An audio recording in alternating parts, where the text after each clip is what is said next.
banyak yang belum tahu kalau kolesterol dan trigliserida ini sering dianggap sama ya, padahal berbeda.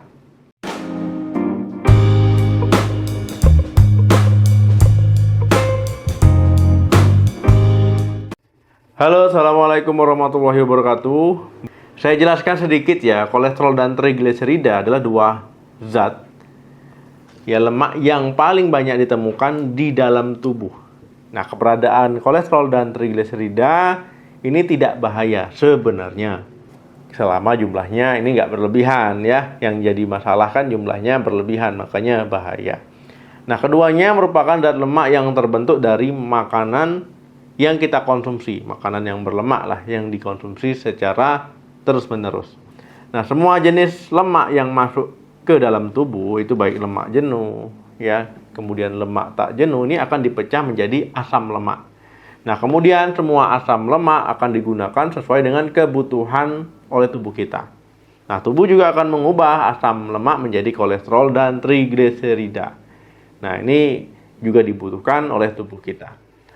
Nah, kedua jenis zat lemak ini sama-sama dibutuhkan oleh tubuh, tapi untuk fungsi yang berbeda.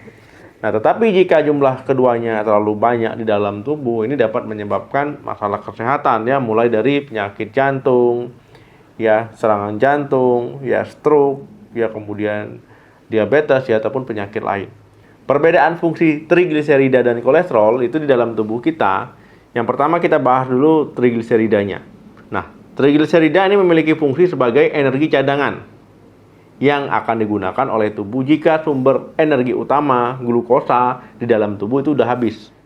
Nah, oleh karena itu ya, trigliserida ini disimpan di dalam sel-sel lemak yang disebut dengan sel adiposa.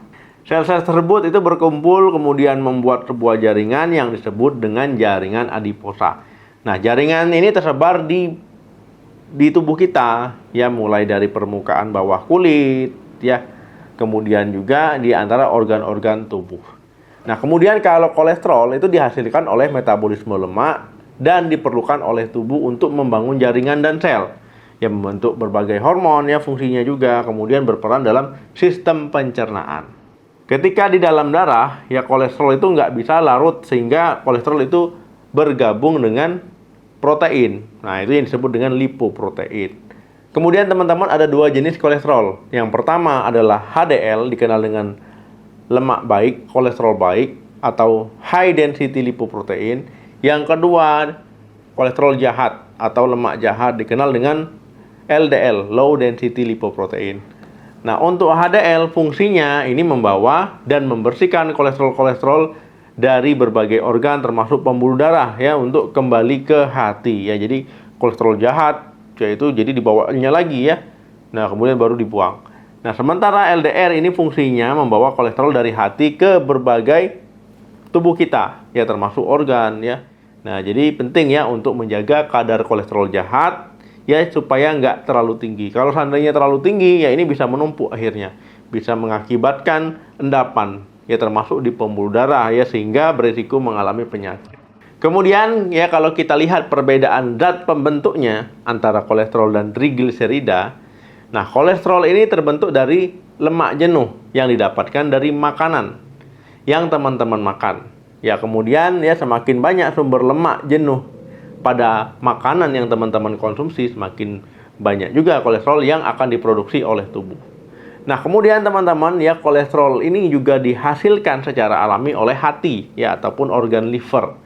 Nah, makanya ya, supaya teman-teman kadar kolesterolnya tetap normal ya, teman-teman perlu menjaga asupan makannya ya, jangan konsumsi makanan yang tinggi lemak, yang berlemak ya, yang berminyak-minyak ya. Kemudian harus ya olahraga teratur supaya kadar kolesterolnya tetap normal.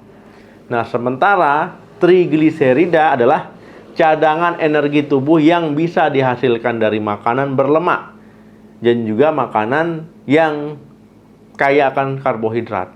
Nah, artinya apa? Artinya trigliserida bisa terbentuk dari makanan yang mengandung kalori.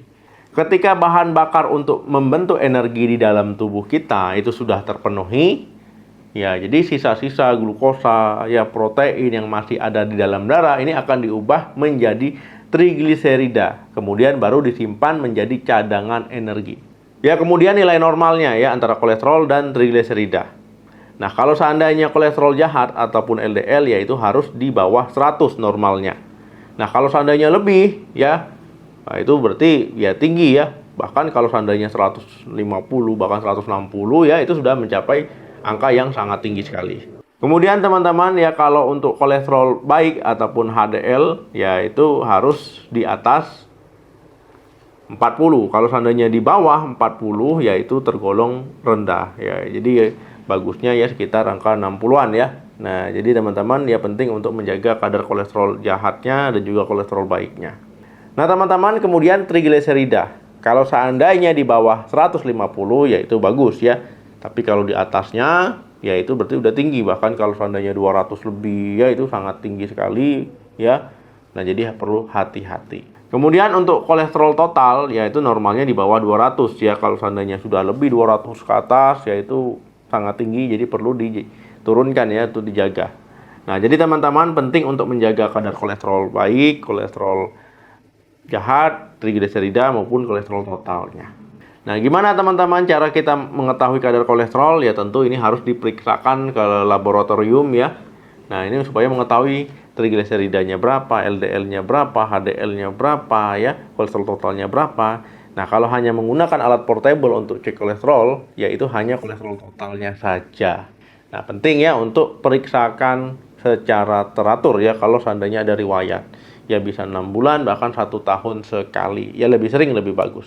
Oke teman-teman, terima kasih yang sudah nonton video sampai habis. Jangan lupa di like, di share, subscribe channel ini. Sampai ketemu lagi, salam sehat, sampai jumpa.